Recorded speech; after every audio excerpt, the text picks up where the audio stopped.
नमस्कार साथियों, जो यूपी पीजीटी 2022 की परीक्षा जो अभी तक नहीं हो पाई थी, उसके संबंध में आज शिक्षा सेवा चयन आयोग ने नया नोटिफिकेशन जारी किया है। यानी जो आपका एग्जाम होने वाला है वो निर्धारित तिथि पर होगा, ये बात तो तय है। यानी ये एग्जाम आपका होने वाला है दो डेटों में, ये 9th और 10th ऑफ मई को जो है आपका एग्जाम होने वाला है।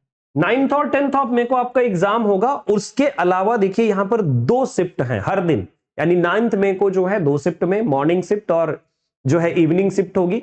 और इसी तरीके से 10th के लिए भी दो शिफ्ट होंगी, एक मॉर्निंग शिफ्ट होगी और एक होगी आपकी इवनिंग शिफ्ट। अलग अलग सेंटर जो है निर्धारित किए गए हैं इसके लिए। जो जिन जनपदों में सेंटर निर्धारित किए गए हैं वो आप जनपद देख सकते हैं: आगरा, अलीगढ़, प्रयागराज, आजमगढ़, बरेली, बस्ती, बांदा, अयोध्या, गोरखपुर, झांसी, कानपुर नगर, लखनऊ, मेरठ, मिर्जापुर, मुरादाबाद, सहारनपुर और वाराणसी। ये अलग अलग 319 नंबर ऑफ सेंटर्स बनाए गए हैं। और ये परीक्षा जो है दो पालियों में होने वाली है, सुबह 9:30 बजे से 11:30 बजे तक, और फिर इसके बाद दोपहर में 2 बजे मतलब 2:30 बजे से लेकर के 4:30 बजे तक ये परीक्षा होगी, 4:30 तक। ठीक है।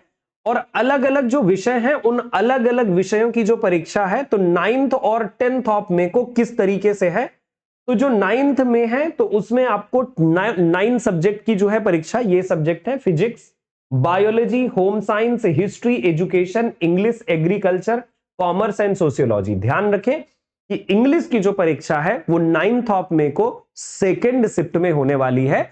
और आपका सेंटर कहां पर होगा, किस सेंटर पर आपको जाना है, इसकी जो जानकारी है वो 6th ऑफ मई को मिलेगी। क्यों?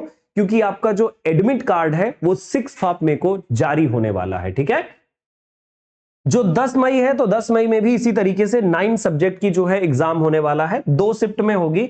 और ये देख लीजिए, civics, mathematics, economics, Sanskrit, psychology, chemistry और ज्योग्राफी, हिंदी और आर्ट्स के जो पेपर है, यानी पीजीटी का जो पेपर है वो आपका 10th ऑफ मई को होने वाला है।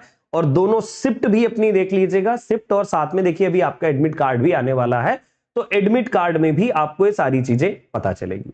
बाकी किसी भी इंफॉर्मेशन के लिए आपसे मैं रिक्वेस्ट करूंगा कि आप ऑफिशियल वेबसाइट से आप उसे वेरीफाई कर सकते हो। ये वाला जो नोटिफिकेशन भी है तो ऑफिशियल वेबसाइट पर upesscup.gov.in पर ये अवेलेबल है, वहां से भी आप चेक कर सकते हैं। और सभी जितने भी कैंडिडेट्स हैं सबके जो एडमिट कार्ड हैं वो कब आने वाले हैं, तो ये 6 मई को जो है आपका एडमिट कार्ड आ जाएगा, आयोग की वेबसाइट पर आएगा। रही बात कि बहुत सारे कैंडिडेट जिनको अपना रजिस्ट्रेशन नंबर, मोबाइल नंबर, कुछ डिटेल भूल चुके होंगे, तो जब ये एडमिट कार्ड आएगा तो उसमें फॉरगेट का ऑप्शन होगा, तो वहां से आप ये चीजें चेक कर पाएंगे। यानी वहां से आप इन चीजों को चेक करके अपने एडमिट कार्ड को डाउनलोड कर पाएंगे। बाकी जैसे मैंने बता ही दिया है कि जो सारे कैंडिडेट्स हैं वो जो भी इंस्ट्रक्शन आएंगे आपके एडमिट कार्ड में, तो एडमिट कार्ड के इंस्ट्रक्शन भी आप पढ़ लेंगे, चीजों को देखते रहेंगे। ठीक है ना। इस बात का स्पेशल ध्यान रखेंगे। और कोई अगर न्यूज आती है आपके लिए जो भी ऑथेंटिक होगी, मैं इस चैनल के थ्रू आपके साथ शेयर करूंगा। मेरे साथ ट्यून रहने के लिए बहुत बहुत धन्यवाद। और हमारी प्रैक्टिस भी डेली चल रही है, इस बात का ध्यान रखिए। यूट्यूब के प्लेटफॉर्म पर डेली प्रैक्टिस चल रही है हमारे इंग्लिश सब्जेक्ट को लेकर के। कुलदीप सर जो ग्रामर पढ़ाते हैं तो ग्रामर की प्रैक्टिस लेकर के आते हैं। मेरी भी प्रैक्टिस आज के लिए शेड्यूल्ड है, वो आप देख सकते हैं। और कुलदीप सर की भी जो प्रैक्टिस है वो शेड्यूल्ड है। तो आप लोग हमारे साथ ट्यून रहे, अपनी तैयारी को और शार्प करते रहें। बाकी मिलते हैं आपसे अदर वीडियोस में, तब तक के लिए नमस्कार, अपना ख्याल रखिएगा। जय हिंद, जय भारत।